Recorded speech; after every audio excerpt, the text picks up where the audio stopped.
God, we honor your name and we declare, Lord, as a group of people gathering together tonight, we declare that you are a good Father.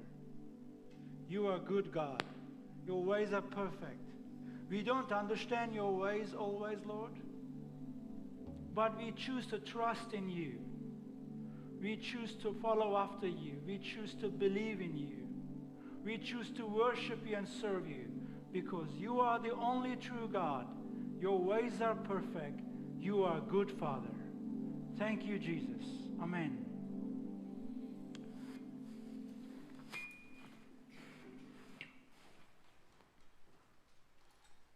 Baie welkom.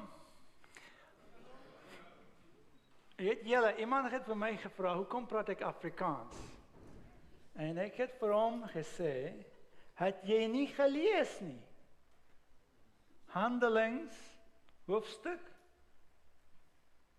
29, vers 4, sê, in die hemel praat die engele Afrikaans. Kijk, het is daar. Now, today, we have to look at something that probably will touch all of us in a way that we maybe will not be happy about. But may God have mercy on me to communicate this tough subject to you, and may God have mercy on all of us to understand that and align ourselves with God's standard. We cannot tell God how to align himself with us. God already told us what his standard is. We must align ourselves with God. He is God, and we are not. We are not God. He is God. We talked about faithfulness. First, we looked at how faithful God is. Then we looked at our responsibility of faithfulness towards God. Before we looked into all of that, I tried to explain to you the difference between faith and faithfulness. I tried to emphasize that faithfulness is not being full of faith. Faithfulness is not a great amount of faith. Faithfulness is loyalty, commitment, reliability, dedication, trustworthiness. After that, we've seen that God is loyal, God is faithful, God is reliable. God says what he means, and God does what he has said. He doesn't change his mind. He doesn't promise something and fail to deliver it. He has always been faithful. And last night we looked into the fact that if God is so faithful and so loyal, it is naturally required of us to be faithful and loyal to God. Unless we are faithful and loyal to God, we do not have what it takes to be a companion of God, to be a people of God. We've seen in the scriptures that the Bible clearly states faithfulness is required of us. Tonight, we will look into your or our faithfulness to our families. Now, I want you to understand one thing I have done when I was setting up this series. I set it up according to priorities. If you have never heard it before, I want to say it out to you, and you can take a note of it and keep it as a very valuable note and apply it to your life until the day you are gone from this world. Our number one priority is our relationship with God. That is number one priority. That is more important than anything else. Priority number two is our relationship with our families. People that God gave us as our families. Be it your husband, be it your wife, be it your children, be it your parents. That's your number 2 priority. Priority number 3 will be, which we will look at tomorrow, is your calling that you have received from God. These 3 should be never forgotten by any Christian, and their lives should be built based on these 3 priorities. God is number 1, family is number 2, calling is number 3. That's why we follow the same pattern in this series. Tonight, we are going to talk about your family, your faithfulness to your family. I understand that you all now know what faithfulness is. Am I wrong to think that? Now that you all know what faithfulness is, let's unpack it. Faithfulness is commitment. And tonight, we have to talk about your commitment to your husband, your commitment to your wife, your commitment to your children, your commitment to your parents. And I will say something which for me is very important, and I believe it's a biblical principle. This is the principle. Unless you are a faithful person to your own family, which you can hold, look into the eye, you can feel, you can smell, you can share a life with, unless you are faithful to them, you cannot talk about being faithful to God. Do you hear me? Unless you are faithful to the people that God has given to you as your family, which you can hold, which you can talk to, which you can sit and eat together, live a life together, unless you are faithful to them, how can you ever be faithful to a God that you can never see, that you can never hold, you can never smell? God is invisible. If you cannot be faithful to the people that is just there next to you physically, you can never be faithful to a God who is there only spiritually.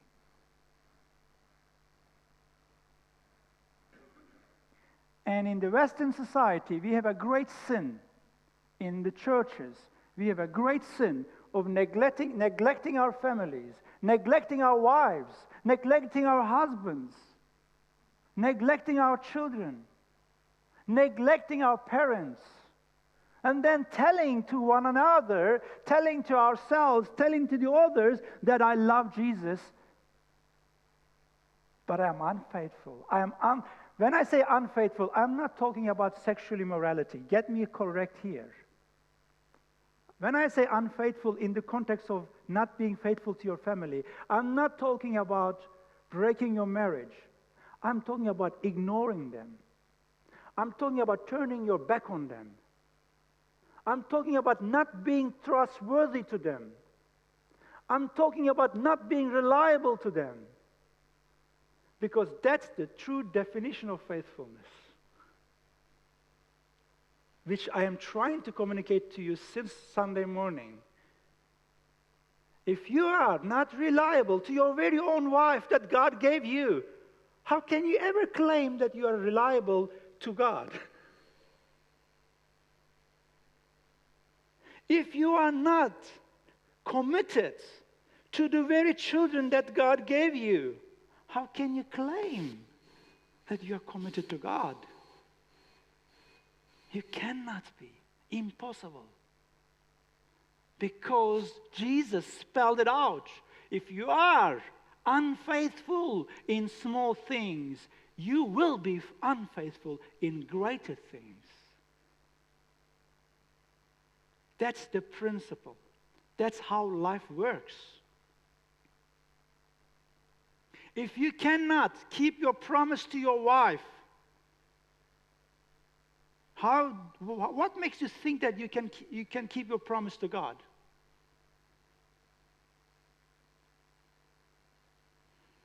Let me go one step further even.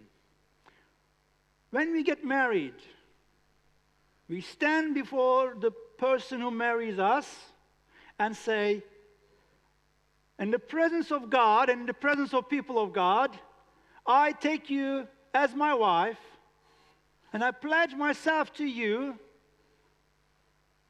and I will be loyal to you in good and bad times until death do us apart.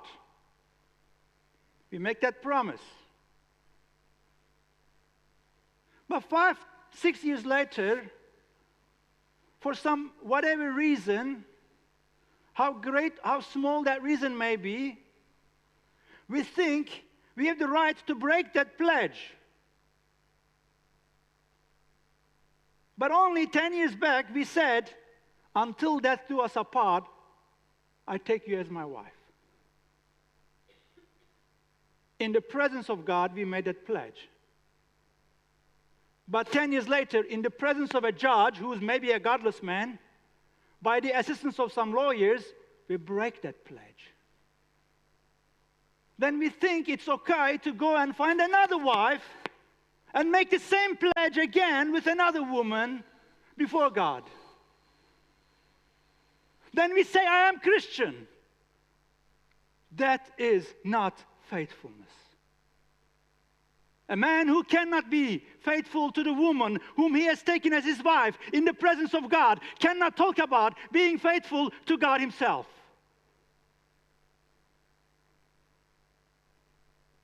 I didn't write this book. God wrote it. And I didn't set this standard. I'm not downplaying the challenges of life. Life is full of challenges. Life is full of unpredictable problems. Life is full of difficulties. None of us get life rose garden. None of us. But that doesn't change God's standard.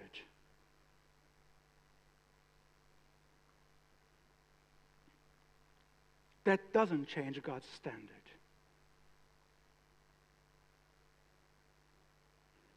There is a woman, Ruth. You all know the story of Ruth. Marries a man. Man dies.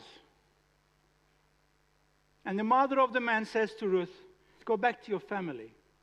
Just like her other daughter-in-law, whose husband has also died. Ruth is a Gentile. Her husband was a Jew.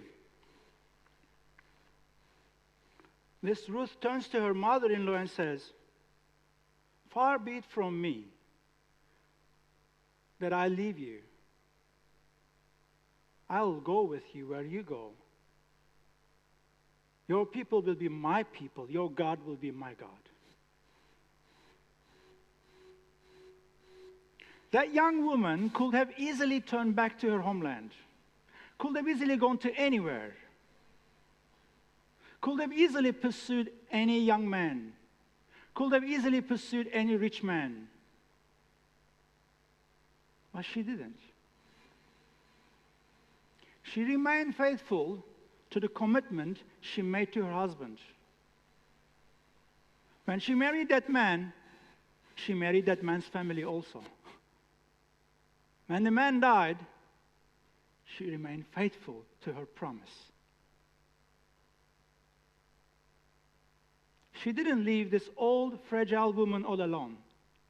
She knew if she left her, Naomi would have no one, absolutely no one in life. Ruth gave up the prospect of starting a new life with a new man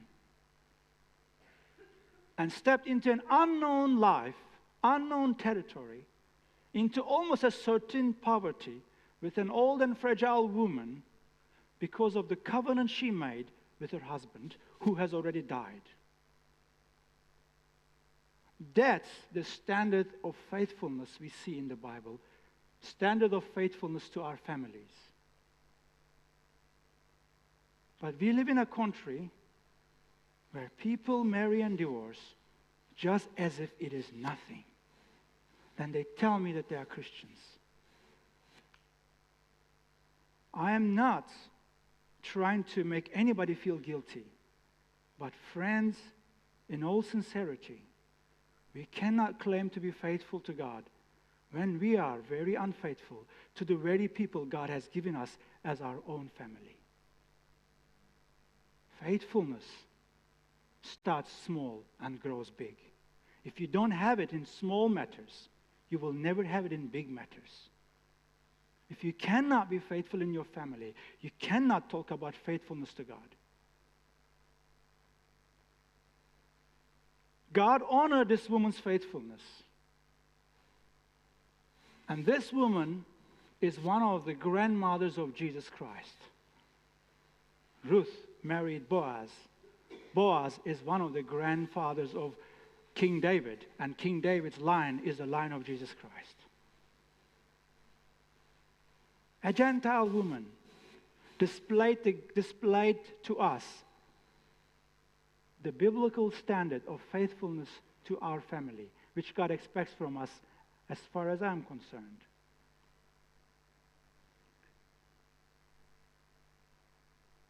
We understand life is not easy. You might say, I'm standing here and I don't know your situation and I'm saying these things which are difficult to swallow. I didn't get life easy either. None of us get life easy. But my problems doesn't change God's character and God's standard. If I am not prepared to honor God's character and God's standard, I'd rather turn my back and walk away. Because God is not going to lower His standard for my sake of not being able to handle my problems. I have a friend. He is 81 years old. He was married to one woman when he was a young man. They had 2 children. He's a sold-out servant of the Lord. Their children grew up. This man, I will not mention his name because he's internationally recognized, a high-flying Christian minister. He's every week on TV channels all over the world.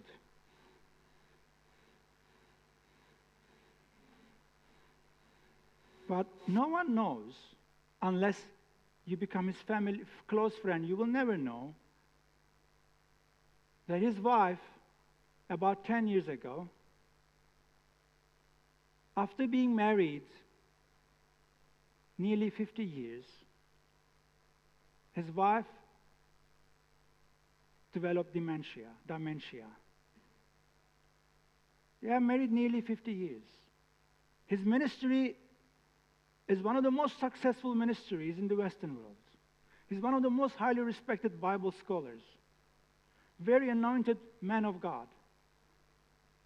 His children are grown up. They're married already. And the doctor said, this type of dementia is of that she will gradually lose her eyesight. She will gradually lose her speech. She will lose her ability to use her muscles. She won't be able to help herself at all. She won't be able to speak. She won't be able to see. She might be able to hear, or she might lose her hearing as well. But if she keeps breathing, she's alive, and somebody has to look after her. We advise you that you send her to an institution. You know what this man did? He said to the doctors, I made a covenant before God that until death do us apart, I will look after this woman. She's my wife. And I will not send her to any institution. And this man every day, in the business of his big, mighty ministry that is internationally recognized, he will make time to give the breakfast, to give the lunch, to give the dinner to his wife, to attend to every need of his wife, to read Bible to her every day, to pray to her every day, to tell her that he loves her. Without no response, not one word. He did this for nearly a decade. Then the situation grew so worse with her condition. And in the meantime, he grew old. He reached 81. He struggles to help himself in some areas. He is growing fragile. And his ministry is still going very strong. He agreed to allow his wife to go into a daycare. But even to this very day, every evening, wherever he is, he comes back, reads Bible to his wife, feeds her, hugs her, kisses her. Then he reads also a book about dogs because his wife loves dogs. A wife who couldn't speak one word back for many years. A wife who couldn't give anything back to him for many years.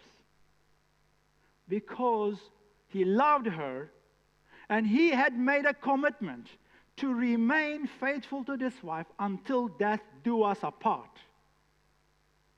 That, my friends, is the standard of biblical faithfulness to our family. It doesn't come cheap. It doesn't come easy. But it is what God expects from us. And unless we do that, we cannot talk about being faithful to God either.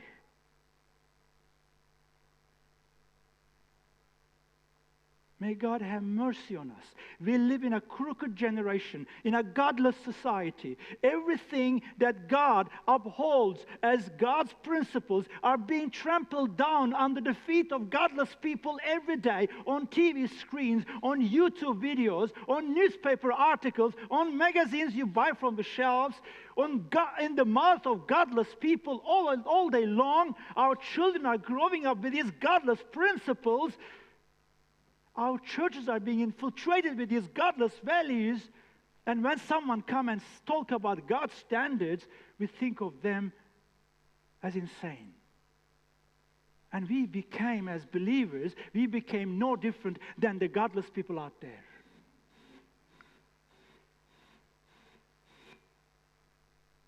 God is holy. His standards are high. We cannot be faithful and loyal to God unless we are first faithful and loyal to the very people God gave us as our wives and husbands and children, fathers and mothers. We cannot.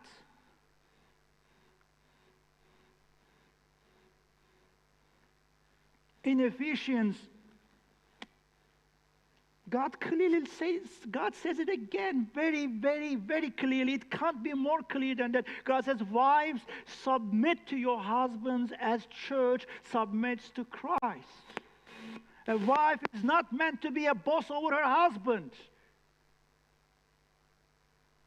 I don't say it, God says it. If you have a problem with it, it's your problem with God. Go sort it out.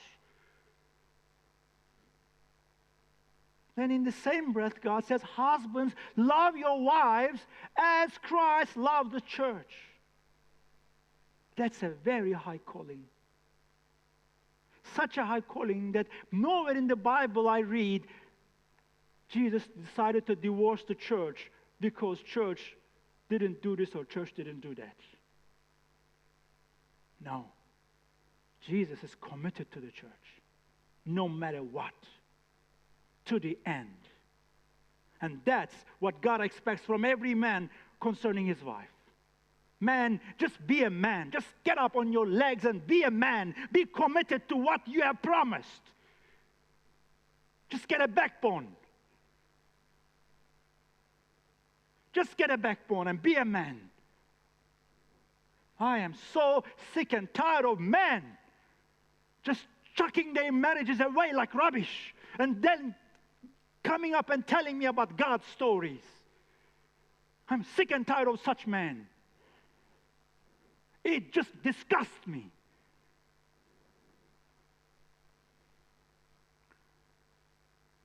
In the same breath, God says, children, obey your parents. Children that can't honor their parents can never honor God. But this is not only for kids, it's for me and for you too. if I can't honor my mom and my dad, whom I can see, whom I can hold, how can I ever honor a God whom I can never see? It's part of 10 commandments. Honor your parents. And does it come easy? No, it never comes easy. It is not easy. But it doesn't change God's standard. It doesn't change God's requirement from me. If it's difficult, man, fall on your knees and say, God, help me to honor my parents. It's difficult, God, help me. And get up on your legs and do it. And if you're not doing it, don't tell me you are Christian. Because you're not.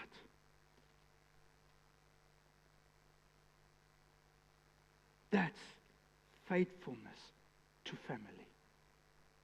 Without that, you cannot talk about being faithful to God. May God have mercy on all of us, because we are all in the same boat. We are all living in a fallen world, in a fallen society, where all the godly values are completely trampled under the feet of godless people.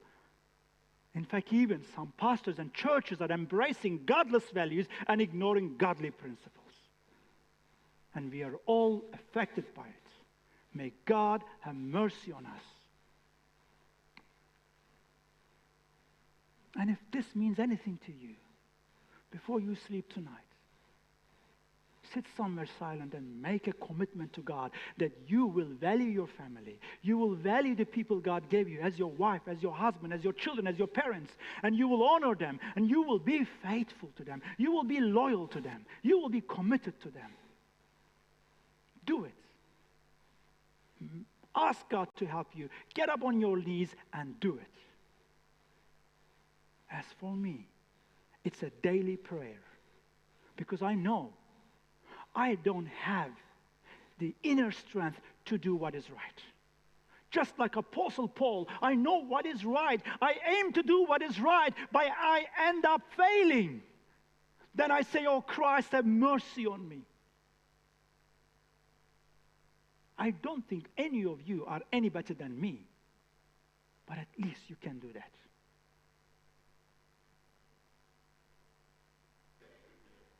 I'm done. I'll pray, and brother, you come and share your testimony. Father God, have mercy on us. And Lord, especially for men, Lord, let the man get up and be man.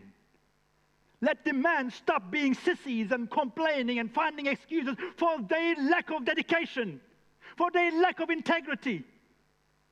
Lord, we men are guilty. We men are guilty for not being men. Father, have mercy on us and let us be men and get up and do the right thing.